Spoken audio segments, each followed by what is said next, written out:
Hi hello नमस्कार. मी तुमच्या सगळ्यांची लाडकी रेश्मास किचनमध्ये तुमचं स्वागत करते. आज आपण आपल्या चॅनलवर उन्हाळा स्पेशल एक मस्त आईस्क्रीम बनवणार आहोत. आपण ही आईस्क्रीम फक्त दुधाची किंवा कुठल्या फ्रूटच्या फ्लेवरची नाही बनवणार आहोत, तर आज आपण आपली कोकण स्पेशल खोबऱ्याची आईस्क्रीम बनवणार आहोत. त्याच्यासाठी मी फुल फॅट मिल्क अर्धा लिटर घेतलंय, पण तेवढं लागणार नाही, त्यातलं अर्धच मिल्क आपल्याला लागतं. त्याच्यानंतर मी मिल्कमेड घेतलेला आहे, एक नारळ घेतला आहे फोडून, साखर घेतली एक छोटी वाटी, ती पण पूर्ण साखर लागणार नाही, त्यातली अर्धीच लागणार आहे, आणि अमूलची फ्रेश क्रीम घेतली. जर तुमच्याकडे अमूलची फ्रेश क्रीम नसेल तर तुम्ही घरातली ही जी दुधावरची साय असते ती वापरू शकता किंवा स्किप केली तरी चालेल, पण फ्रेश क्रीम घातल्यामुळे आईस्क्रीमचा रिचनेस वाढतो. या सगळ्याबरोबरच मी व्हॅनिला इसेन्स सुद्धा वापरले आहे. खोबरा मी चांगला खिसून घेतलेला आहे. खोबऱ्याचा जो ब्लॅक पार्ट असतो तो आपण घ्यायचा नाही, चांगला व्हाईटवालाच घ्यायचा. मी अर्धा लिटर दूध तापवून ते आटवून घेतलेलं आहे. म्हणजे काय होईल की दूध घट्ट होईल आणि आईस्क्रीमचा रिचनेसही वाढेल. आता दूध चांगलं आटून झालं की आपण ते थंड करायला ठेवायचं. दूध थंड झाल्याशिवाय वापरायचं नाही, नाहीतर आईस्क्रीम खराब होईल, चांगली बनूच शकत नाही. मग त्याच्यामुळे आधी दूध पूर्णपणे थंड करून घ्यायचं. थंड झालं फ्रीजमध्ये ठेवायचं आणि मगच आईस्क्रीम बनवायला घ्यायची. आता दूध पूर्णपणे थंड झाल्यानंतर मी खिसलेलं खोबरं एका मिक्सरच्या भांड्यामध्ये घालत आहे. आता मी इथे 2 मुठ्या भरून खोबरं घातलेलं आहे. त्याच्यावर थोडंसं लागलं तर घालायचं किंवा 2 मुठ्या सफिशियंट आहेत. त्याच्यानंतर आपण ह्याच्यामध्ये 3 कप दूध घालणार आहोत आणि व्हॅनिला इसेन्स सुद्धा वापरणार आहोत आणि अर्धा वाटी साखर घालणार आहोत. दूध आपण आता मी तुम्हाला दाखवते. मी 1 कप घेतलेला आहे छोटासा, त्या छोट्याशा कपाच्या हिशोबाने मी घालणार आहे. आता या छोट्याशा कपामध्ये मी क्रीम घेतलेली आहे, फ्रेश क्रीम अमूलची. तुमच्याकडे जी असेल ती घेऊ शकता. ती अर्धा कप घातले, इतकीच क्रीम सफिशियंट आहे. त्याच्यानंतर ह्याच कपाच्या मेजरने अर्धा कप मी कंडेन्स मिल्क किंवा तुम्ही मिल्कमेडही म्हणू शकता ते घालायचं आहे. आणि त्याच्यानंतर आपण ह्याच्यामध्ये व्हॅनिला इसेन्स घालणार आहोत.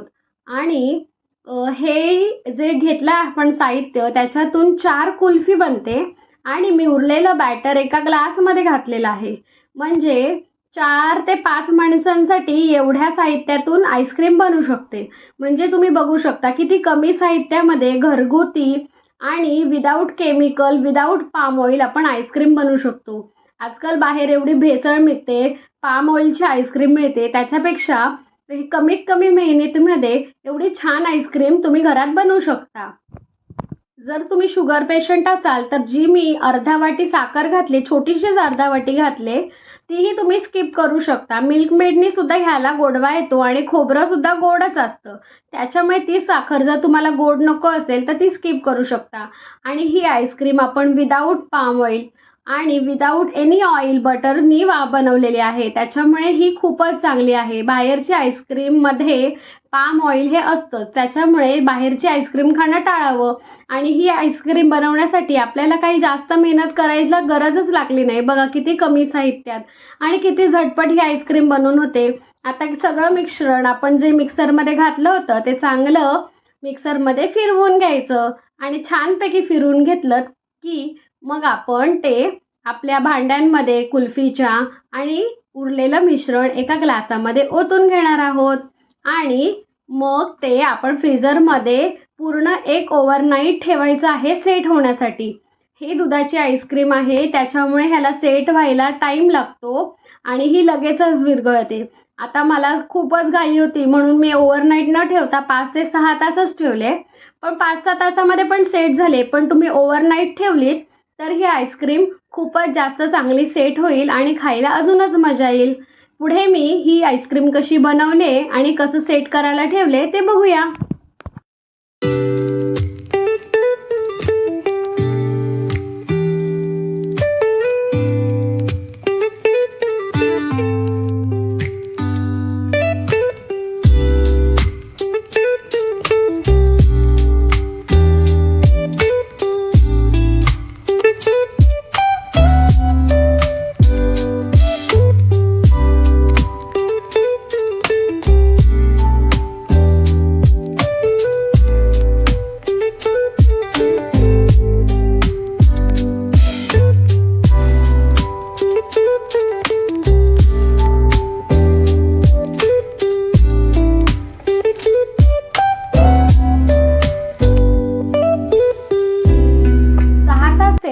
ठेवल्यानंतर ही आईस्क्रीम मी डिमोल्ड करून घेणार आहे.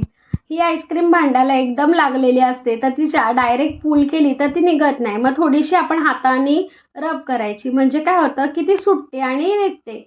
मग मी ही एका प्लेटमध्ये काढून घेतले. ही आईस्क्रीम थोडी अजून वेळ ठेवली असती तर ती पूर्ण जास्त चांगली सेट झाली असती. तुम्ही ओव्हरनाईट नक्की ठेवा.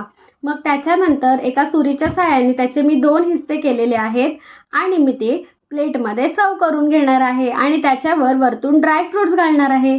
तुम्हाला आवडत नसतील तर तुम्ही ड्रायफ्रूट्स स्किप करू शकता, पण ड्रायफ्रूट्स टाकल्यामुळे त्याचा फ्लेवर वाढतो पण आणि दिसायलाही खूप सुंदर दिसतात आणि खायलाही एक क्रंच येतो, त्याच्यामुळे मजा येते.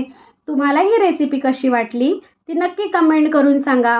रेश्माज होम किचन या यूट्यूब चॅनलला नक्की सबस्क्राईब करा. माझा व्हिडिओ पाहत राहा. लाईक करा, शेअर करा, कमेंट करा आणि मला फॉलो करा. Thank you so much.